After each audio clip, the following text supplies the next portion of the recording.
When he started this breakfast program 5 years ago, said, no child should go to school hungry.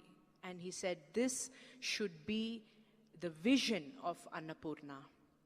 And he went on to say that it is important that children are taught, and they should be taught to cultivate love for God. Because when children at that age are taught that, when they grow up, they will learn to worship God in others, and therefore they will learn to serve others.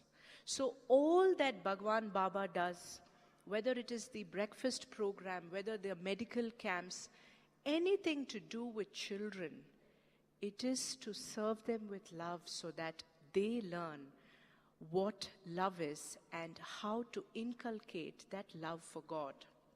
And then Baba went on to say that it is about Gramodharana and Grama Parivartana, which is the rural upliftment and transformation. And today, over 100,000 children are being served breakfast every single morning, brothers and sisters, in 1,500 centers across India, across 10 states and 1 union territory and 5 countries. It has really grown far and wide with over 500 volunteers and over 1,500 teachers and other staff who help every single morning to put this program together and feed the children with a lot of love.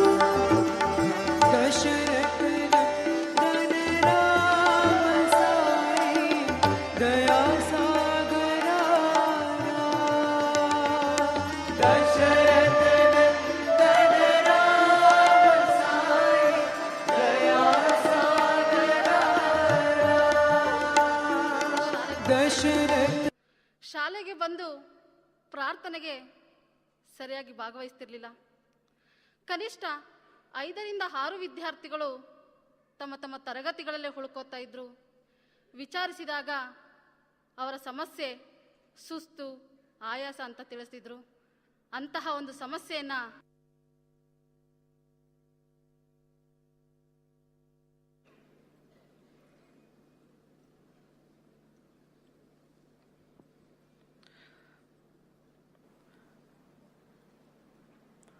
మతములన్నీయు వేరు మార్గంబు ఒక్కటే, వస్త్రభేదముల వేరు దారం ఒక్కటే, సింగారములు వేరు బంగారము ఒక్కటే, పశువులన్నేలు వేరు పాలు ఒక్కటే. Though there are many faiths, yet the path is one. Though there are many kinds of ornaments, yet gold is one. Though there are many kinds of clothes, the thread is one. Though there are many kinds of cows, yet milk is one and the same. Though there are many kinds of beings, but birth is one and the same. Though there are many kinds of flowers, yet the worship is one and the same. Though there are many kinds of beliefs or religions, yet God is one and the same. However, unable to understand this oneness in the creation, an ignorant man misunderstands it and gets into all kinds of bondage and confusion. ఇంతకన్నా వేరేది ఎరుకపరుతూ సాధు సద్గుణ గణ్యులవు సభ్యులారా. It means what else can I tell you to this august assembly of great men and women than this truth that ignorance is the cause of all the bondage.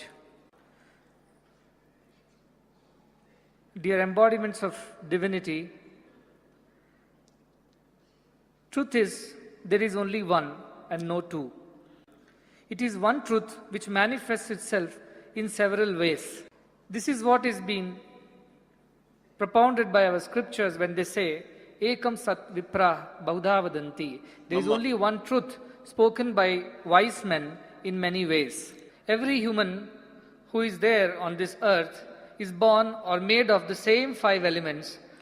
Akashad Vayu, Vayo Agni, Agni Rapaha, Adhyah Prithvi, Prithivya Oshadaya, Oshadhibhyo Annam, Annad Purushaha. It is from space that emerged wind. From air came fire. From fire came water. From water came earth. From earth came all the vegetation. And from there came food. And from that food came man. Every human being is born of the same elements and ultimately made of anna or food.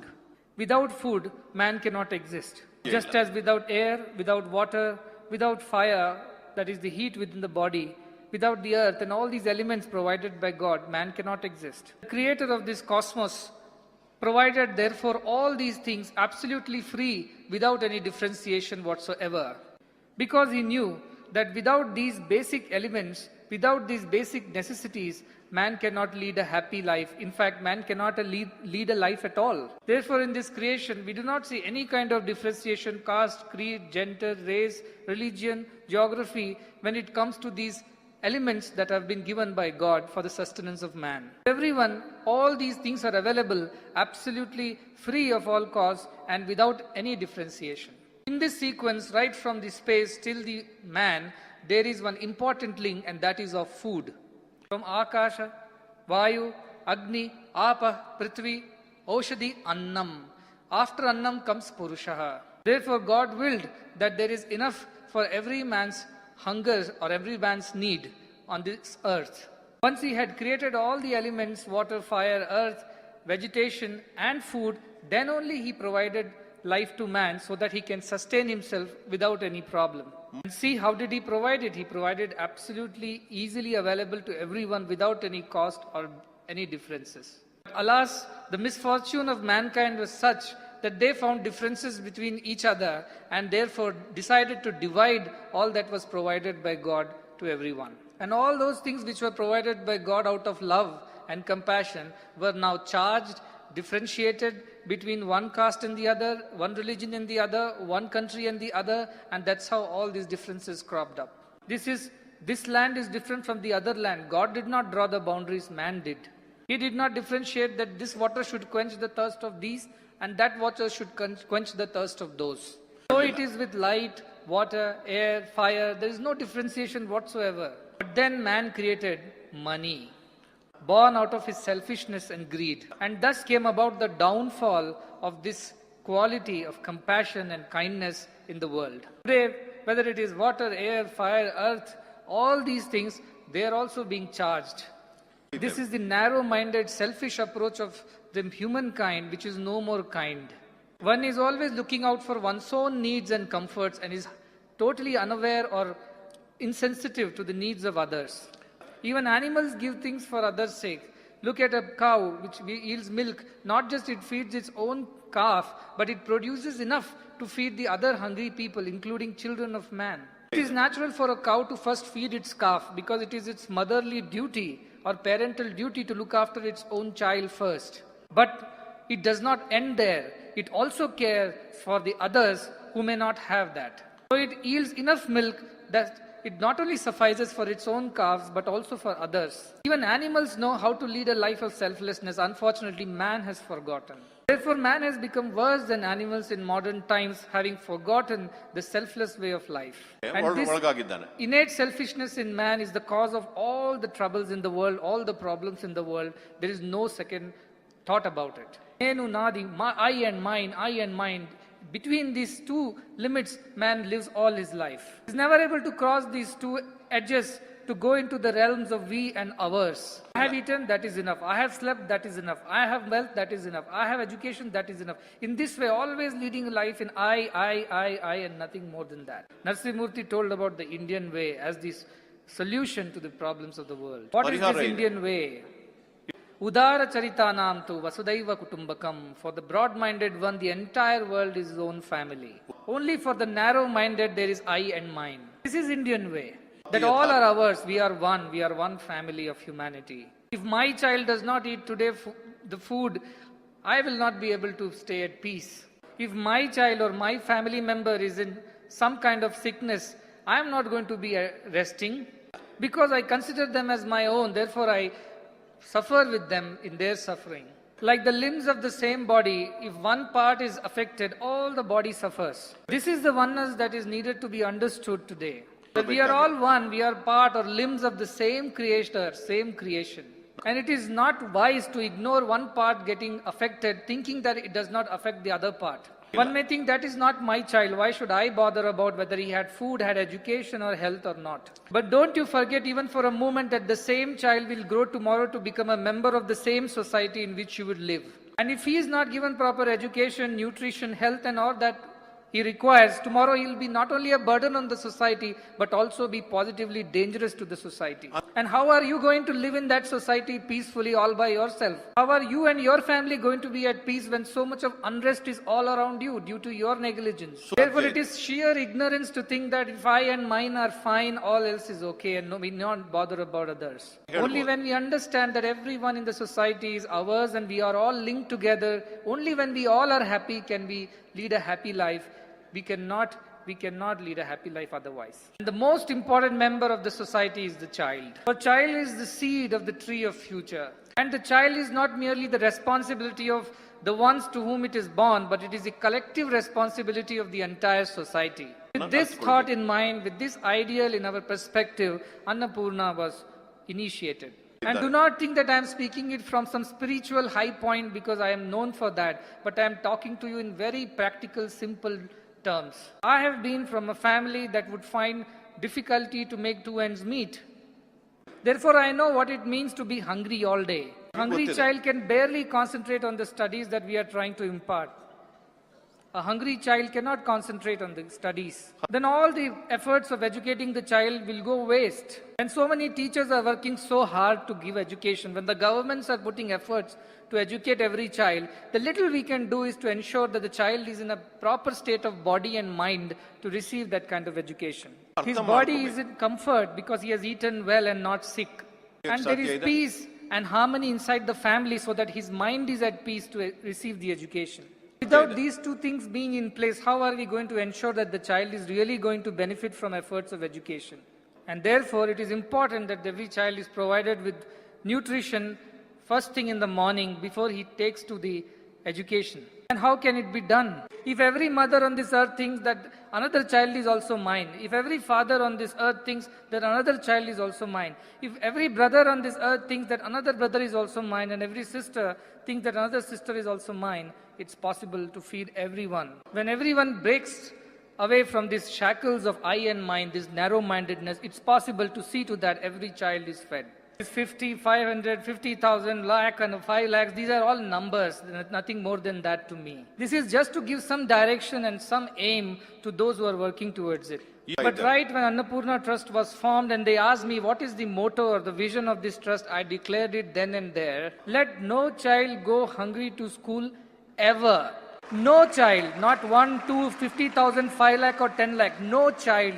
Let that child be from any country, any race, any caste, any creed, any religion, any faith, does not matter. No child should go hungry. And the other most important word to remember is ever. Not today fed, not fed tomorrow, but forever the child should be taken care of. This is the theme, this is the motto, this is the vision with which Annapoorna Trust has been established.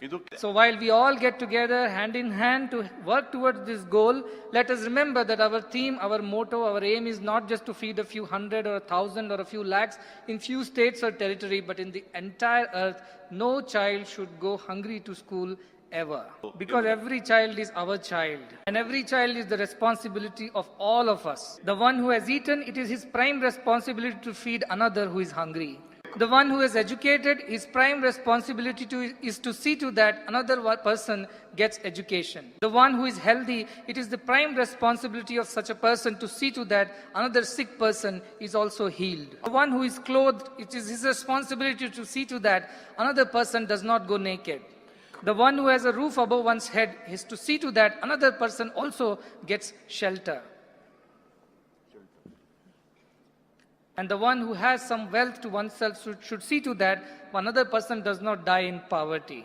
There is enough and more in this creation. This is abundant because it has been created by infinite God. Only if we give up our selfishness and allow ourselves to share our things with everyone else, all the problems of the world will come to an end today and here. Let us work towards a world which is free from hunger, poverty, illiteracy, sickness, and all other kinds of evils that plague the society today. And let's begin this effort with the very important or the most important member of our world, which is a child. And therefore, let us all pledge together that we shall be selfless and we will work towards making every child in this world free of hunger. A selfless thought, a selfless prayer is extremely powerful, and the whole of creation will cooperate with the one who takes to this path of selflessness. Let us develop firm faith in this power of selflessness, which will help us achieve what we have set out to. To all the dignitaries who made time to be available here for this program, especially the Education Minister from Puducherry, and all the teachers, volunteers, parents, children who have come here to celebrate this momentous occasion, at the same time remind themselves of their greater responsibility, I convey my hearty wishes, blessings in abundance, and with this I conclude the talk and program.